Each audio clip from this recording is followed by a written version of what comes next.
¿Se ve mi pantalla? Sí, doctor. Bien. Entonces, estábamos en esta parte donde teníamos que hablar referente a lo que es la clínica del megacolon chagásico, ¿no? Estamos hablando del problema chagásico. En ese sentido, tenemos que hablar de la clínica. El problema que tiene el paciente es constipación pertinaz. O sea, hay esa instalación lenta y progresiva de que el paciente tiene algún tipo de alteraciones del algo. Conocemos, y la literatura indica, una constipación pertinaz. Esto condiciona a la larga a un paciente que empieza a tener un edema en los miembros inferiores, generalmente por compresión del retorno venoso, ¿no? A nivel de la parte intraabdominal, porque va aumentando el volumen a nivel del abdomen y comprimiendo el retorno venoso. De igual manera, abarca también la hipoproteinemia, que puede ir con sedemas. Y en muchos pacientes abarca a un problema cardíaco, que es conocido englobado con el cuadro de una insuficiencia cardíaca, en el cual vamos a encontrar alguna patología cardíaca, ¿no? Que a través del electrocardiograma vemos que existe trastornos en la conducta, bloqueo completo en la rama derecha o un hemibloqueo posterior izquierdo. Son las alteraciones patológicas más frecuentes que tenemos en este tipo de patología. Y en ese sentido es lo que vamos analizando referente a la clínica. Y analizando y viendo el patrón a nivel de lo que es el abdomen, entonces nos han enseñado las 4 maniobras semiológicas, que es la inspección, la palpación, la percusión y la auscultación, ¿no? Nosotros vemos a nivel de lo que es el abdomen, a la inspección, que ese abdomen está distendido. Generalmente hay un adelgazamiento, se adelgaza la piel, ¿no? Entonces, vamos a tocar prácticamente es como si estuviera la piel y por debajo de la piel el intestino grueso. Hay ese adelgazamiento que vamos a ver algunas imágenes y las ondas peristálticas se empiezan a ser mucho más notorias bajo la piel. Y vemos que el peristaltismo es lo que observamos, el movimiento a nivel del colon.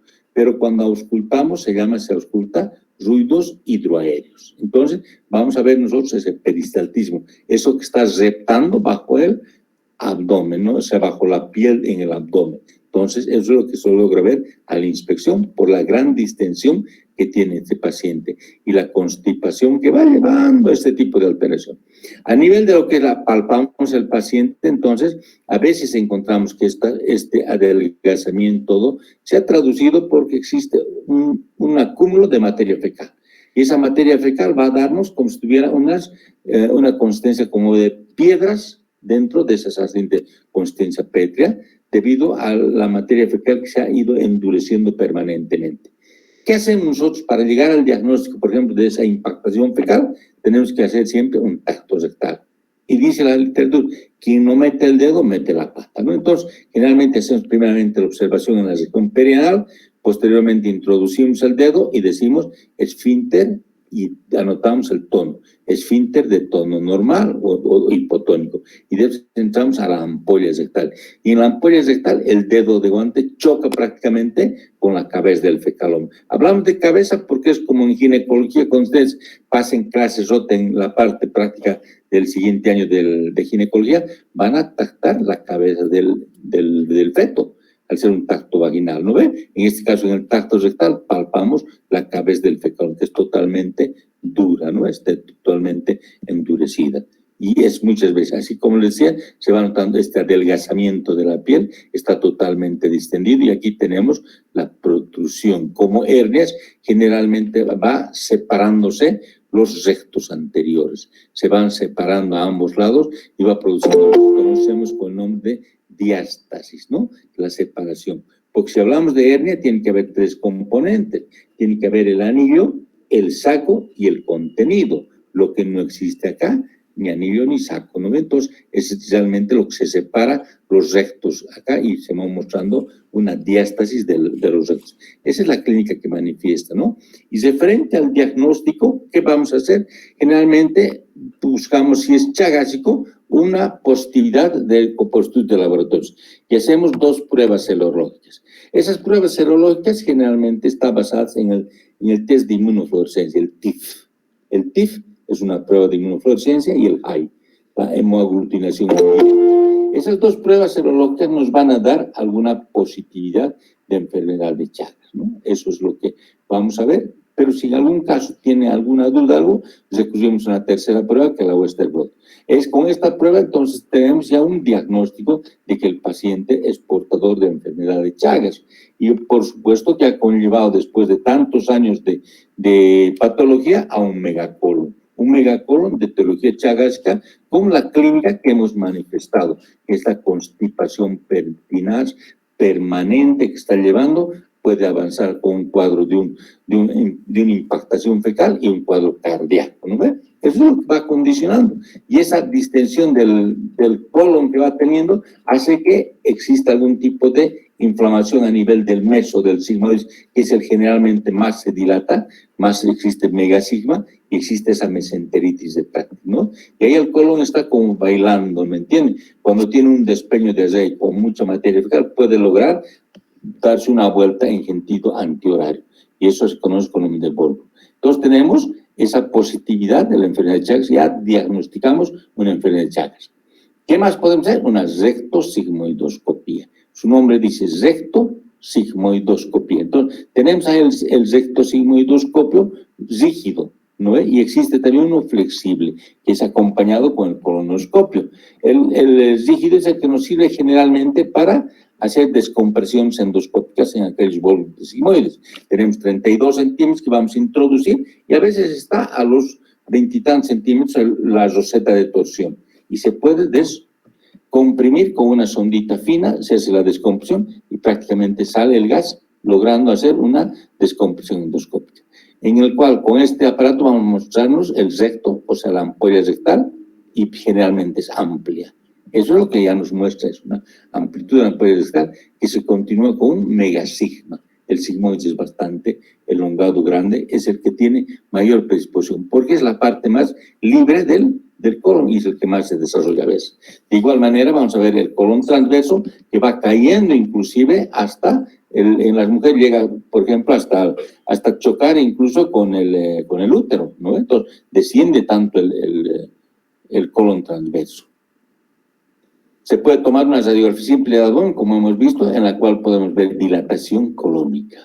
El marco colónico está totalmente dilatado y ahí podemos ver, estamos viendo que los diafragmas son las partes superiores a nivel del abdomen, están totalmente elevados, generalmente a nivel del lado izquierdo más que el derecho, porque en el lado derecho tenemos el hígado, pero en el izquierdo existe más elevación y también existe ahí el ángulo esplénico y ese ángulo esplénico condiciona que exista más elevación a nivel del hemidiafragma izquierdo y muchas veces eso oculta lo que nosotros vemos, buscamos la cámara gástrica, el nivel de la cámara gástrica, porque generalmente a nivel del estómago entonces tenemos un nivel.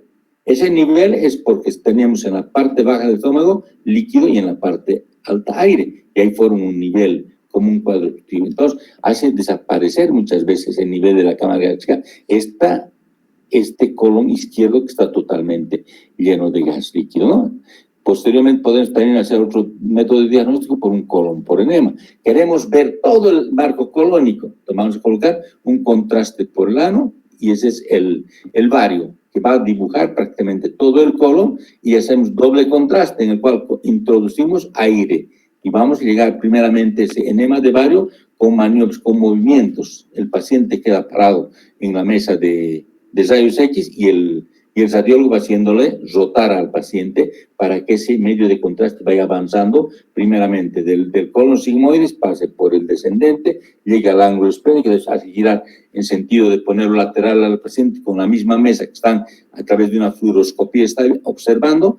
Entonces ve cómo llega al colon transverso. Y desde el colon transverso va avanzando al ángulo hepático y llega hasta el ciego. Entonces logra pintar prácticamente todo el marco colónico con esos movimientos. Y posteriormente insuflan, ¿no? Entonces a veces con doble contraste que queremos, con aire, ¿no? Y ese aire va mostrando una imagen de doble, del aire que muestra negro con el contraste del bar. Y va sacando las tomas radiológicas tanto de la parte derecha, del transverso, de la parte izquierda, buscando problemas tumorales, incluso mucosografía, puede lograr ver la mucosa del colon. Entonces, vemos y en este caso vamos a ver esta dilatación colónica y generalmente vamos a ver que el hemidiafragma izquierdo está mucho más elevado, ¿no ven? Y así el colon transverso, vamos a ver lo que a veces desciende, prácticamente desciende en forma como si fuera una M, va el colon ascendente hasta el ángulo hepático, después viene el transverso y desciende a veces hasta el útero en la mujer, o en el varón al fondo rectovesical, casi sobre la vejiga, y después sube nuevamente hacia el ángulo esplénico, ¿no ve? Y ahí forma. Y después desciende. Entonces está haciendo un dólico largo, pero a veces se dilata más de los 6.5 centímetros. Y a veces eso es lo que va condicionando. Y el sigmoides igualmente se ha dilatado, y hay la mesenteritis, y ahí está bailando el colon en algún momento apropiado para que se haga una torsión antihoraria. Se puede hacer una manometría anorrectal donde va a haber ausencia, dilatación del esfínter anal. Ese esfínter anal está, falta la relajación porque no tiene ganglios, células ganglionares. Podemos tomar una biopsia de la zona y vemos que existe ausencia de las células ganglionares. Y con eso podemos llegar a un diagnóstico, ¿no? De qué conducta vamos a tomar. Pero laboratorialmente ya nos han explicado que es un paciente con una enfermedad de Chagas.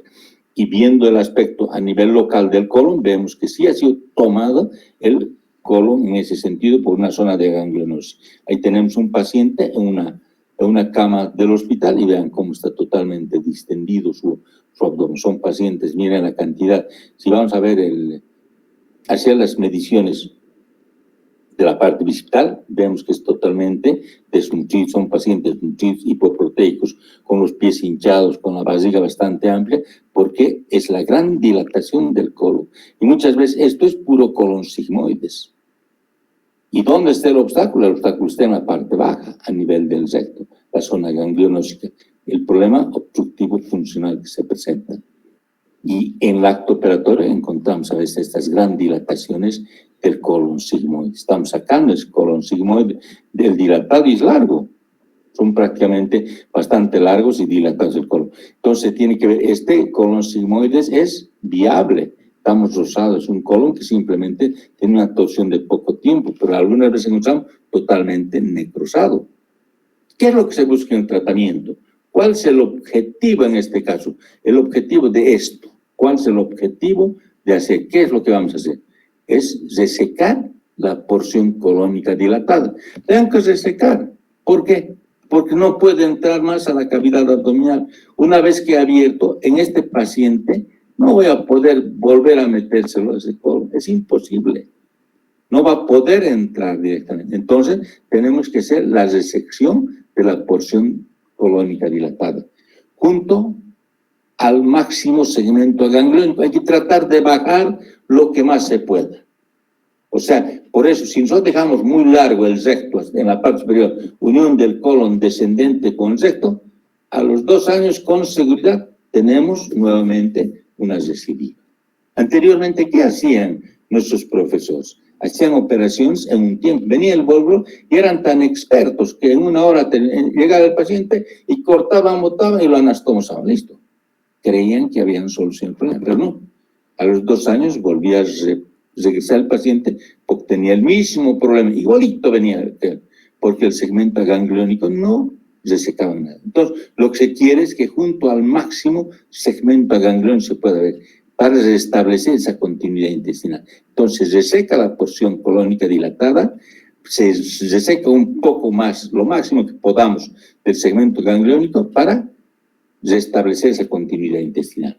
En eso consiste el objetivo de la cirugía, ver qué es lo que más se puede hacer. Cualquier cirugía podemos hacer esto, pero en este caso el segmento gangliónico por la enfermedad de Chagas, ¿no ve? Y es importante después que se hace hay que preservar la función esfinteriana. La función esfinteriana, ¿qué hace? La continencia. Tenemos que ver que exista un reflejo de la defecación espontánea y mantener esa continencia. Si no vemos, vamos a dañar esto, entonces estamos perdidos, porque eso funcionaría como una colostomía, ¿no? Que el abdomen sale, ¿no? O sea, no tenemos esa capacidad contráctil. Y eso es lo que se trata de ver en este tipo de objetivo del tratamiento del megacolon chagásico. ¿Qué procedimientos se pueden hacer para conseguir estos objetivos? ¿En qué consiste la resección anterior? En sacar el colon sigmoides y el tercio superior del recto. Veíamos, el recto generalmente mide 12 centímetros. Después viene el margen anal, el ano que mide 3 centímetros. Entonces, hablamos del recto únicamente. Ese recto lo vamos a dividir en 3 tercios, o sea, 4 centímetros, 4 centímetros y 4 centímetros. Entonces, los primeros 4 centímetros de sección anterior. Hacemos la sigmoidectomía y sacamos 1/3 de ese recto. Y le anastomosamos el descendente al recto, pero en la segunda porción. Entonces, esa sería la resección anterior. Hablamos de resección anterior baja, donde deberíamos sacar los 2 tercios superiores del recto.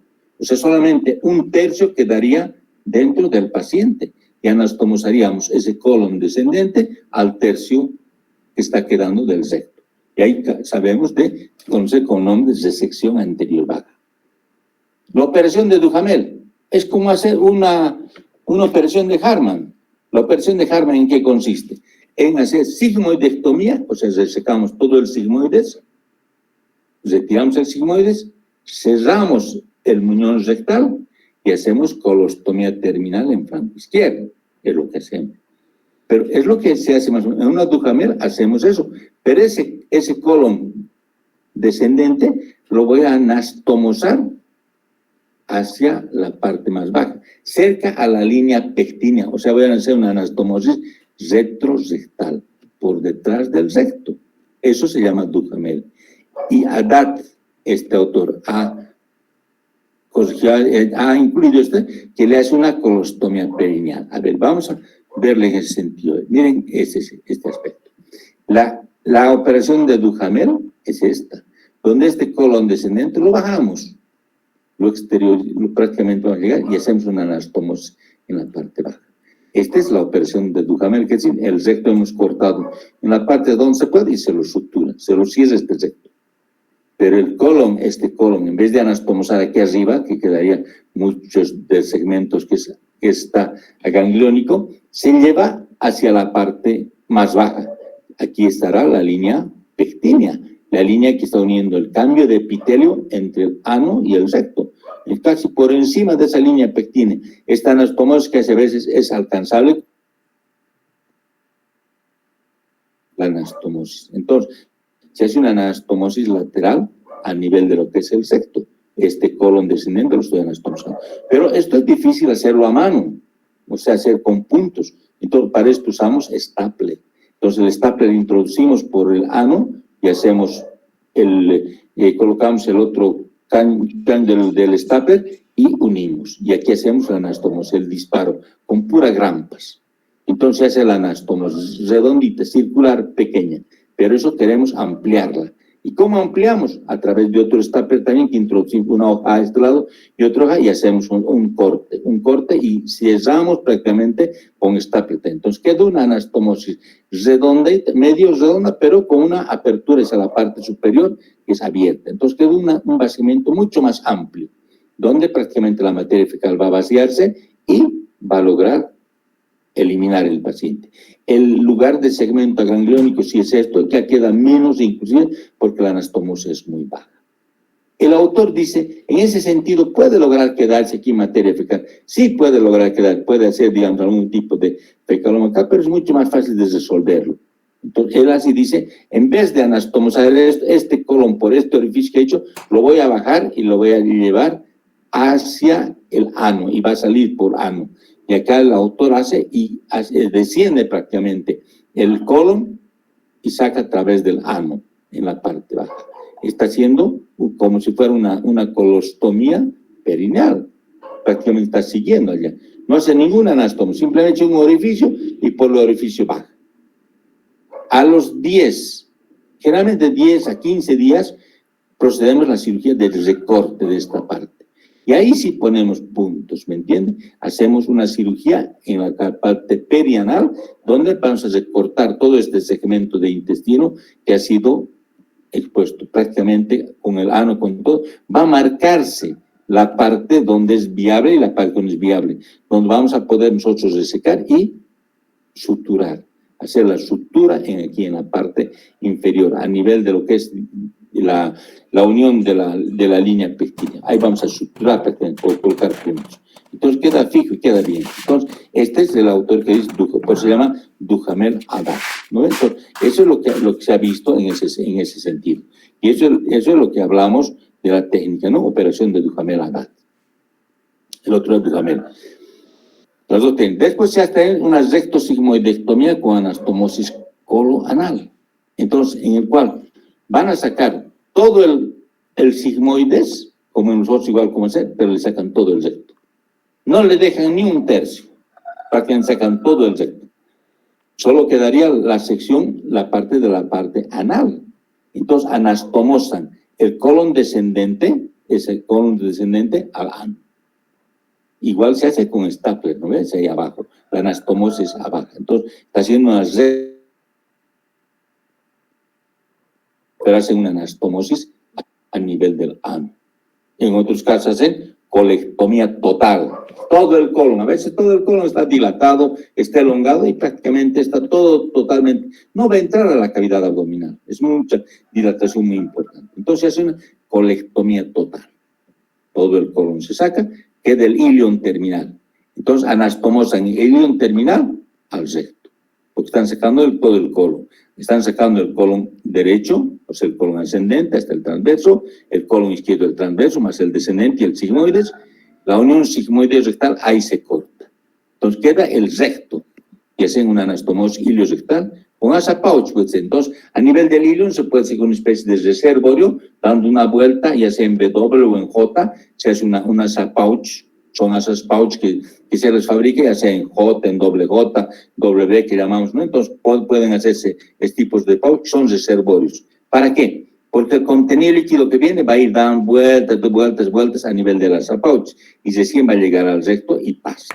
En algún paciente hemos hecho una anastomosis iliorectal sin pouch, donde el paciente al inicio, me acuerdo siempre que tenía este paciente 25 deposiciones por día. Todos los días tenía 25 deposiciones, eran prácticamente líquidas. Pero después del año que el paciente hacía una deposición cada 2 días, se empezó a normalizar. ¿Por qué? Esta parte rectal es la zona gangliónica, pero aquí llega prácticamente, es líquido en el ilion. Entonces va formando, este ilion terminal va haciéndose, se va colonizando nosotros, o sea, se va formando como un colon y posteriormente va normalizándose, pero sigue con esa parte que es agangliónica, ¿no ve? Entonces, eso es lo que vemos, pero como llega aquí materia líquida, entonces vemos que se tiene un poco y funcionan bien. En algunos pacientes les ha ido muy bien, especialmente en personas jóvenes. Tenemos algunos casos que se han hecho colectomías totales, donde prácticamente todo el colon es monstruoso, prácticamente quizás todo el colon quizás ha logrado dilatar y es bastante elongado. Entonces son procedimientos quirúrgicos que tenemos que tener pendientes para realizarlos. Y cuando les pregunten, entonces vemos así, resección anterior, que es con el sigmoides más el pecho superior. Resección anterior baja, el sigmoides más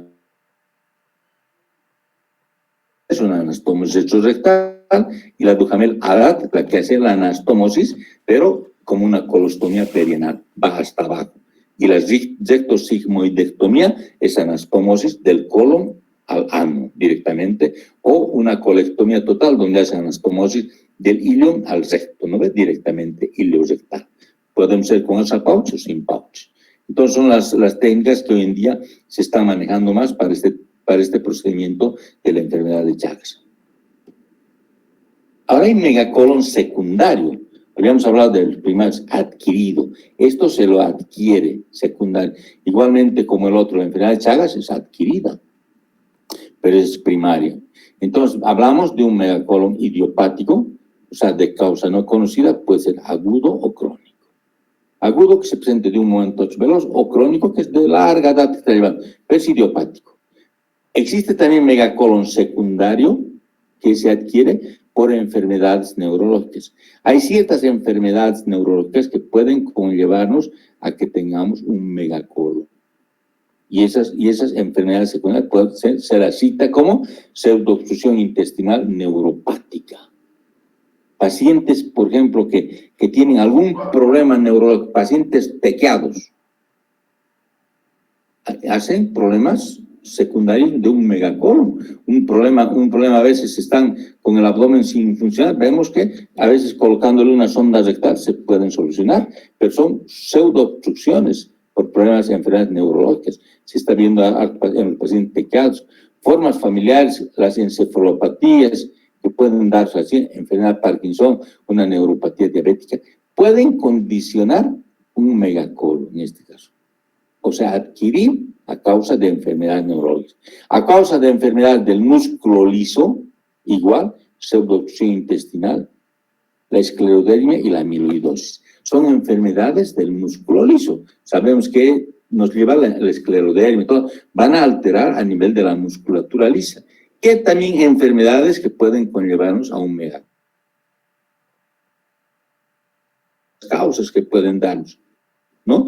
Hoy en día, por ejemplo, en la consulta externa estamos viendo una muchacha de 30 años que ha tenido un bolo de sigmoides con un megacolon, pero no es chagásico, está englobado en este tipo de enfermedad, es secundario y tiene 30 años. Entonces, enfermedades metabólicas, esto es a veces más frecuente en los medios, hipopotasemia, el hipotiroidismo. Entonces, el hipotiroidismo puede condicionar al paciente primeramente estreñimiento, es lo que le decía. Vamos viendo, muchos pacientes son estreñidos por hipotiroidismo. Corregimos esto y se corrige. Pero secundariamente dan un megacolon, la porfiria, la hipopotasemia. Hay enfermedades infecciosas, como ya hemos citado, el Clostridium difficile, la enfermedad de Chagas. Bueno, es lo que nos va a dar el megacolon de igual manera. Son enfermedades infecciosas. Enfermedad inflamatoria crónica intestinal. Hemos citado, hemos hablado de la colitis ulcerosa, de la enfermedad de Crohn, una colitis intestinal. O sea, procesos inflamatorios del colon pueden condicionarnos una dilatación, un crecimiento del colon. O algunos fármacos que pueden darnos, digamos, una opción mecánica. Entonces, hay varias entidades que puedan condicionar un megacolon, ¿no ve? Un megacolon secundario, un megacolon adquirido. Y ese megacolon adquirido agudo es un trastorno que requiere a veces instauración de algún tipo de tratamiento. En este caso, por ejemplo, acá estamos viendo el síndrome de O'Hilde. Vamos a ver, el síndrome de O'Hilde. Hay 3 tipos de megacolon adquirido agudo. Cuando se presenta en forma aguda. O sea, uno dice, ¿qué ha pasado? No es crónico, se ha presentado en forma aguda. No conocido con el nombre de síndrome de O'Hilde o pseudoobstrucción cólica aguda. Se ha dilatado el colon bastante, pero es una falsa obstrucción, ¿me entienden? Se presenta generalmente en aquellos pacientes posoperados, ¿no ven? Aquellos con trauma abdominal que han tenido. Entonces, es posible que haya tenido algún trastorno hidroelectrolítico y que haya condicionado. Pacientes tequiados, pacientes pueden condicionar esto, desequilibrios electrolitos. Entonces, ¿qué a veces hacemos? Simplemente a veces hacemos un tacto rectal y se descomprime, o colocamos una sondita a nivel del canal anal, o enemas con solución fisiológica, o reponemos la cantidad de líquidos y electrolitos. ¿Entienden? A veces, alguna vez en estos cuadros agudos, la neostigmina, ¿no ven? Lo que usan son parasimpáticamente para las anestesias, para que revertir al paciente, para producir ese tipo de contracción más contraído. Entonces se condiciona un síndrome de O'Hilde con este tipo de tratamiento. La dosis es muy efectivo, ¿me entienden? Entonces vemos que en este síndrome de O'Hilde, por ejemplo, vemos que las austrias se van viendo en los pacientes, pero en aquellos casos que son dilatados, por ejemplo, en el colon tóxico, no existe austrias, prácticamente son una dilatación monstruosa a nivel del colon. No existen estas austrias que se puedan lograr ver. Entonces, eso es aguda. Y podemos ver desde como tratamiento. Hay un megacolon mecánico.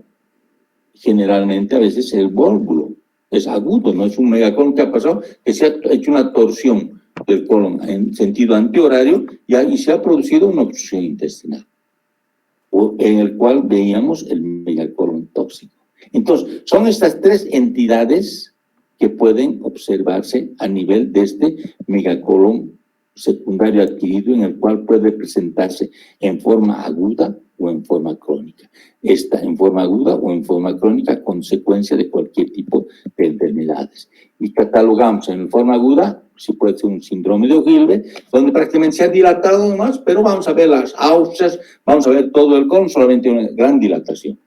Y simple con una sonda rectal, un tacto rectal o un enema evacuante, en algunos casos podemos usar soluciones intravenosas de neostigmina, pueden resolverse el cuadro, este cuadro de pseudoobstrucción cólica aguda.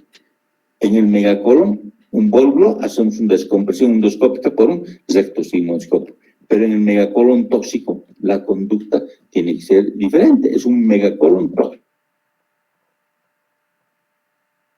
Consiste en una dilatación mayor a 6 centímetros del colon. El colon se ha dilatado. Y estos generalmente son pacientes que tienen colitis ulcerativa, enfermedad de Crohn, o sea, son procesos inflamatorios que nos han podido llevar a este cuadro. Miren los procesos inflamatorios, enfermedad inflamatoria cólica intestinal, generalmente la colitis ulcerosa, la enfermedad de Crohn, la colitis interminada, puede condicionarnos este tipo de patología, un megacolon tóxico. ¿Qué va a tener el paciente?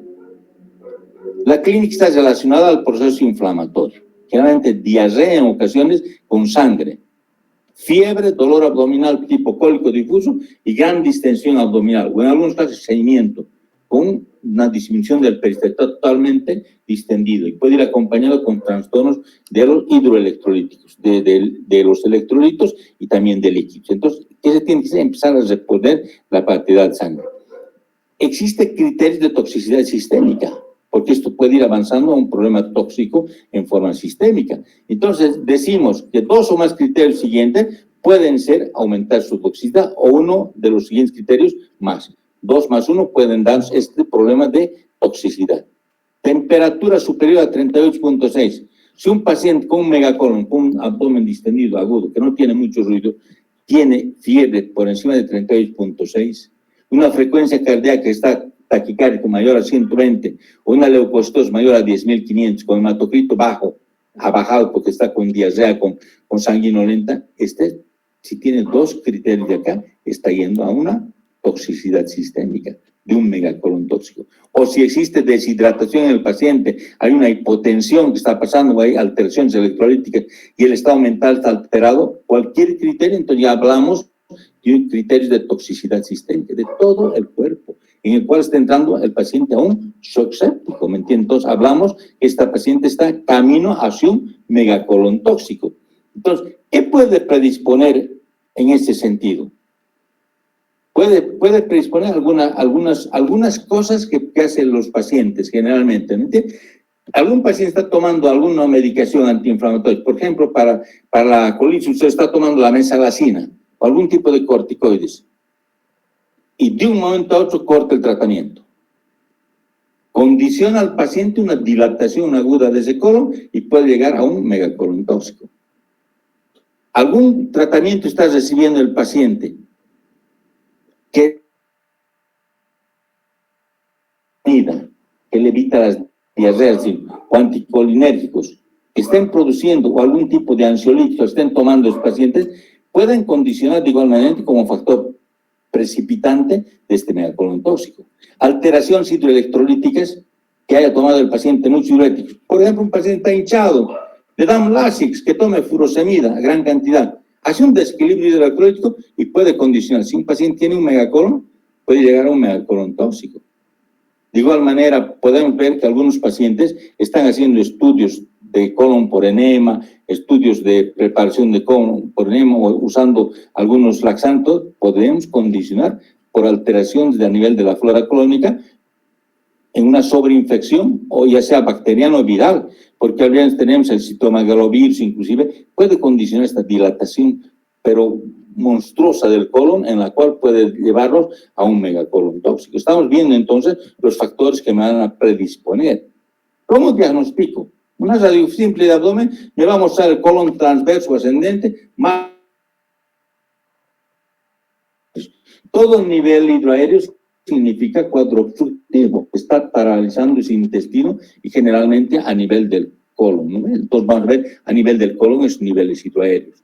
Una tomografía me puede dar también un diagnóstico, puede ver, o cualquier procedimiento endoscópico, pero debe ser con mucho cuidado, porque para que avance el endoscopista, el gastroenterólogo, ¿qué hace? Insufla, porque no puede meter, va insuflando y ese colon está bastante distendido, ¿no ve? Entonces vamos viendo que ese megacolon tóxico vemos y medimos la dilatación, esa dilataciones del colon en sentido anteroposterior o en sentido sagital, que vamos viendo que existe algún problema, pero no hay directamente aire libre, sino está dentro del colon. El problema es dentro del colon, no existe aire libre. Entonces, igualmente la tomografía. En esta tomografía vemos cómo se dilata esta dilatación colónica y existe engrosamiento. Está engrosado las paredes, todas esas paredes están muy gruesas. Está viendo cómo están gruesas las paredes. Y esto es lo que más vemos, más observamos. De igual manera aquí vemos el engrosamiento. Toda esa pared está engrosada, ¿me entienden? Entonces, ese engrosamiento me va a mostrar, me va a decir, algo está pasando.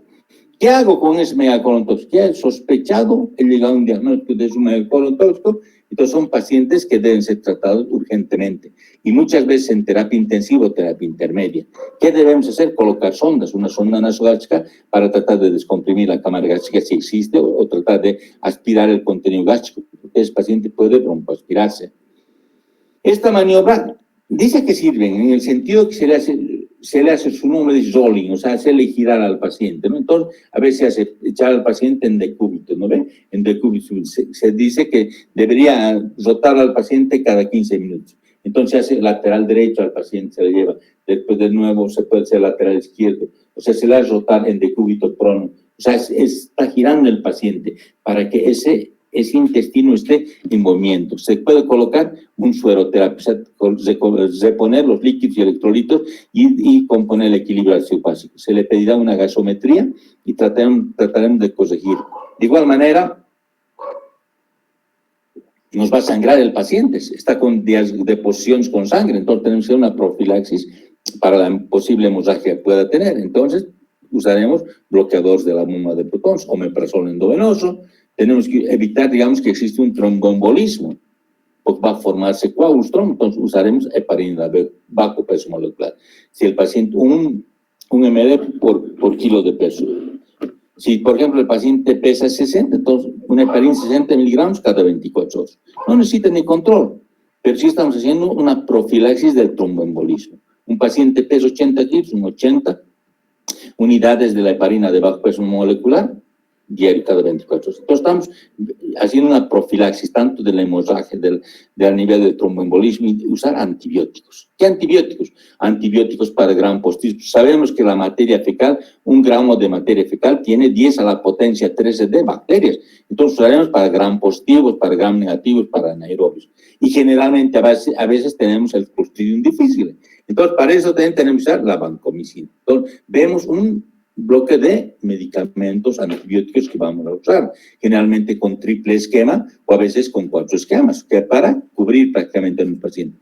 Estas son las medidas generales y lo específico, ¿qué es lo que vamos a hacer? Si el paciente tiene una colitis, aparte de colitis ulcerosa, tendrá que usar nutrición parenteral total, corticoides y la ciclosporina. Entonces, ya específico, por eso estamos en medidas específicas. Si él tiene una enfermedad de Crohn, igual usaré nutrición parenteral total, corticoides y a grandes dosis usaré eso para tratar de revertir el cuadro, porque este paciente, aparte del cuadro que tiene de esto, está condicionado con este tipo de patologías. No responde este tratamiento, ¿qué debemos hacer? Obligadamente cirugía, y es cirugía de inmediato, de urgencia. Entonces debe entrarse el paciente y tenemos que hacer ostomías, ¿me entienden? Una ostomía, podemos sacar el ilion terminal, una ileostomía o una colostomía, hacer ileostomía y colostomía, ¿me entienden? Entonces estamos desfuncionalizando tanto el ilion terminal y el colon, estamos sacando para que salga gran cantidad de gases que tiene el paciente y gran cantidad de bacterias, o en algunos casos hay que recurrir a una colectomía total. Entonces hacemos tratamientos de medidas generales para mantener. Se le hará electrocardiograma, a laboratorios, se le hará gasometrías, todo eso, y para corregir desequilibrio hidroelectrolíticos, corregir a nivel de su equilibrio ácido básico, corregir únicamente, y hacer las maniobras generales, hacer ese rolling, hacer un tratamiento profiláctico para la hemorragia, tromboembolismo y darle antibióticos.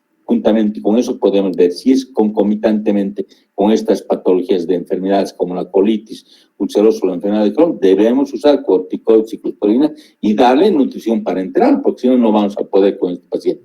No responde ante eso, tenemos que someterlo a cirugía, ya sea una ileostomía y colostomía, desfuncionando el ilio terminal y el colon también, con colostomías, ¿no? O hacer una colectomía total. Eso es lo que se presenta. Y esas son las imágenes que sacamos de los pacientes a veces con megacolon tóxicos. Y el patólogo nos va informando todo. El crónico, estamos hablando del agudo. El crónico puede ser idiopático secundario a diversas patologías, con frecuencia asociado a estreñimiento. Este es el crónico. En la mayoría de los casos, el megacolon adquirido es leve, pero su pronóstico depende de la etiología. No tiene un tratamiento específico. El tratamiento etiológico y tratamiento generalmente es del estreñimiento, porque es un paciente con problema crónico. ¿Qué vamos a hacer con el paciente?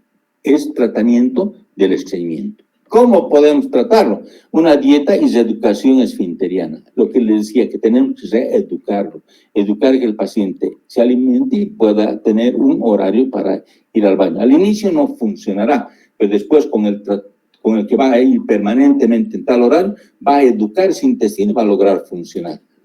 Podemos combinar, digamos, fármacos que incrementen el bolo fecal. Si nosotros tenemos un bolo fecal mayor, no se va a estreñir. Pues tenemos un bolo fecal pequeño, va a estreñirse. Por ejemplo, un paciente come arroz, papita, pollito, cositas así, va a tener un bolo fecal pequeño y se va a estreñirse, obligadamente. Pero si ese alimento va a tener gran cantidad de verduras, frutas, el bolo fecal como el planto-glometil se usa, va a tener un mejor bolo fecal y va a funcionar, ¿entiendes? Cuanto más grande el bolo fecal, va a funcionar ese intestino.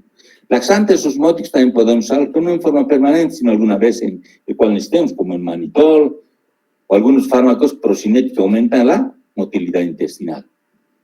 De igual manera, hay algunos laxantes antraquinónicos, o en algunos casos usamos generalmente los lubricantes intestinales, generalmente, en vez del aceite de ricino, usamos vaselina líquida. La vaselina líquida es excelente para ayudar en este sentido, porque ingresa por la boca y sale por el ano. Tomamos 2 cucharadas de vaselina líquida y salen las 2 cucharadas por abajo. Entonces está lubricando el intestino para que esas deposiciones sean mucho más fáciles. En algunos casos debemos recurrir a tratamientos quirúrgicos, ya sea anastomosis, se hace colectomías totales, depende de los casos en los cuales se puedan llegar a tener ese tratamiento. Megacolon andino, ese era el crónico. El megacolon andino, también hay un megacolon que nosotros vemos, es de etiología, es dieta con alto contenido de fibra. Estas personas comen bastante cantidad de fibra, estas personas, a nivel andino. Comen generalmente tubérculos, papa, oca, isaño, achira, cereales como maíz, cebada, quinoa, trigo, habas, arvejas, tarwi, y generalmente las consume con cáscara. Entonces, esto es lo que tenemos generalmente a nivel de lo que es en la parte alta, dieta con alto contenido de fibra. Y dice lo siguiente, a mayor altura sobre el nivel del mar existe menor presión atmosférica, eso lo sabemos. Y hay escasa elastogénesis. Entonces, ¿a qué nos referimos? Referimos que este megacolon andino, la fisiopatología de la fibra en la dieta, la fibra en la dieta. La elastogénesis está aumentada, elastogénesis. La elastina se concentra en las tenias colónicas, sabemos que hay 3 tenias, ¿no? Produce un acortamiento, porque hay una elastogénesis, el colon está más corto, ¿no? Y aumenta la presión y limita la distensión, está prácticamente contraído. Esa va a ser la persona que consume dieta con escaso contenido de fibra.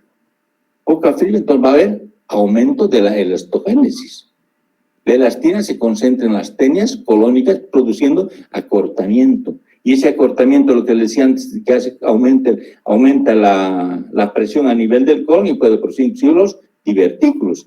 Esa persona consume dieta con escaso contenido de fibra. Ahora, el poblador andino consume dieta con alto contenido de fibra. ¿Qué pasa? Tiene elastogénesis disminuida. ¿Por qué? Incide en el aumento de la longitud a nivel de las tenias y el diámetro intraluminal del colon es mayor. Entonces va a tener una elastogénesis está disminuida, por tanto consumo de fibra, mayor de fibra, ¿no ve? Entonces, es muy importante en ese sentido. La presión atmosférica, ¿cómo influye? La presión atmosférica a nivel del mar, 760 milímetros de mercurio. Y a nivel de las poblaciones altas, como Perú, Bolivia, se han registrado entre 450 a 470 milímetros de mercurio, promedio, la presión atmosférica. Y dice la ley de Boyle atmosférica, corresponde mayor distensión de gases. Entonces, aquí en Bolivia, los gases se distienden más, y eso condicionaría que ese colon esté mayor distendido. Entonces, estamos viendo una causa, una fisiopatología referente al megacolon andino. ¿Por qué se dilata tanto en la gente que vive en las alturas? La expansión de los gases intestinales en la altura podría influir a lo largo del tiempo. No va a ser en un año, en paso del tiempo va a pasar eso, y el incremento de las distensiones va a crecer más, ese intestino va a ser mucho más largo. Esta ley física nos ayuda y de igual manera vemos elastógenes disminuida. Entonces, se han estudiado estos dos tipos donde prácticamente vemos qué es lo que pasa. Dentro de la epidemiología del megacolon andino, ven países andinos que van a tener este tipo de patología, altura mayor a los 3.000 metros, tenemos en Bolivia, ¿no ve? Dieta con alto contenido de residuo, comen bastante. Si vamos al campo, generalmente nos van a ofrecer un plato de mote con sus cáscaras y comemos. La gente consume con sus cáscaras, ¿no ve? Personas masticadoras de coca, Bolivia y Perú. En la epidemiología, entonces, vemos cómo para el megacolon andino y estamos viendo esta gran distensión, gran dilatación del colon a nivel andino, ¿no? Entonces, es lo que va bien. La clínica, igual que el otro, generalmente es asintomática en la mayoría de los casos, no les molesta porque tienen la barriga bastante distendida. Hay meteorismo, hay estreñimiento, distensión abdominal, hay veces hay discreto dolor abdominal, sin localización específica, pero si hay un timpanismo a nivel del marco colónico. Cuando viene el paciente por otra patología, revisamos siempre a nivel del abdomen y vamos a encontrar un marco colónico totalmente timpánico. Y la complicación más importante que es paciente son vólvulo. La paciente de esta mañana no es tampoco de la altura, sino es de nuestro medio. Entonces, pero van viendo, analizar, quizás no es hipotiroidea que ha condicionado, ¿no? Entonces, vemos que el dólico megacolon se dilata totalmente y tiene las ausas, tiene completamente todo, pero está bastante dilatado y elongado. El diagnóstico en tres aspectos. Antecedentes, referente al lugar de residencia y a los alimentos. ¿Cómo consumo? La semiología, la que hemos visto, y los exámenes complementarios. Descartamos que no tiene chagas y pedimos una placa de tórax, placa de abdomen, un colon por y le hagamos un diagnóstico de que es un megacolon. Las complicaciones que estamos viendo es esto, el vólvulo, la obstrucción intestinal que se puede presentar y el fecaloma. Son cuadros clásicos con los cuales nos visitan estos pacientes a nivel del consultorio, de la consulta externa, ¿no? ¿Qué vamos a hacer? Generalmente cambios a nivel, reeducar ese intestino, ricos en residuo y fibra lactal, pero balanceada, ¿me entiende? Hay que ver el problema del meteorismo, del estreñimiento, de distensión abdominal. ¿Qué es lo que vamos a dar? Medicamentos gastrocinéticos, antiflatulentos, medicamentos que favorezcan el vaciamiento intestinal. A estos pacientes generalmente les damos vaselina líquida para que puedan ayudarse a nivel de que puedan defecar. El tratamiento que nos viene en el paciente que se complica, el vólvulo, y generalmente el desimoide, pues un vólvulo complicado, tenemos que hacer una laparotomía, no queda más. Y ahí vemos, si haces viable, bueno, haremos una resección, si se puede, o si no le hacemos un personal. Pero en el complicado, podemos hacer la distorsión y después una cirugía electiva. En algunos casos que falla, hay que hacer una laparotomía y hay que hacer una operación de Hartmann, ¿no? Es la que sabemos. Pues, esta cosa importante. El estado del paciente es muy importante para tomar la decisión quirúrgica. Es muy importante porque el vólvulo va a ser una torsión en sentido contra el reloj a través de su propio meso. Entonces va a haber una retracción a nivel de la mesenteritis retráctil, a nivel del meso, y se va a hacer una rotación en sentido antihorario. Dentro del asa torcida va a haber contenido líquido y sólido. Y en relación a la edad de los países, puede condicionar que eso tenga una gangrena o que esté, digamos, algún tipo de alteración a nivel de lo que es la circulación, en la cual vamos a tomar una conducta de hacer una operación de gana. Pero esto es muy importante. en general, los procedimientos y técnicas quirúrgicas son diferentes a los usados en el tratamiento quirúrgico del megacolon chagásico. Tiene que ser claro. Los procedimientos técnicos usados para el megacolon chagásico es diferente. Puesto que las recidivas por resección del asa sigmoidea en el dólico megacolon andino nunca se presentan diferente a lo que se observa en la enfermedad de Chagas. ¿Qué quiere decir? Que en la enfermedad de Chagas, cuando se hace la resección, generalmente tiene una recidiva. Va a regresar el paciente con sus mismos problemas. Y es lo que hemos visto y analizado ya en los muchos otros pacientes que han sido operados. Después de los 2 años han regresado con un megasigma, un megacolon, un dólico megacolon. Porque han hecho resecciones de segmentos donde prácticamente se tenían ángulos normales, pero han dejado la zona ganglionósica. Y en el megacolon andino, generalmente toleran muy bien la cirugía y no hay este tipo de recidivas. Bien, esta es la parte del dólico colon que tenía preparado con ustedes, y lo que nos queda sería la última parte, el referente a al prolapso rectal. Entonces, prolapso rectal lo vamos a desarrollar mañana, ¿bueno? Entonces, les deseo buenas noches, que pasen bien lo que queda de la noche y no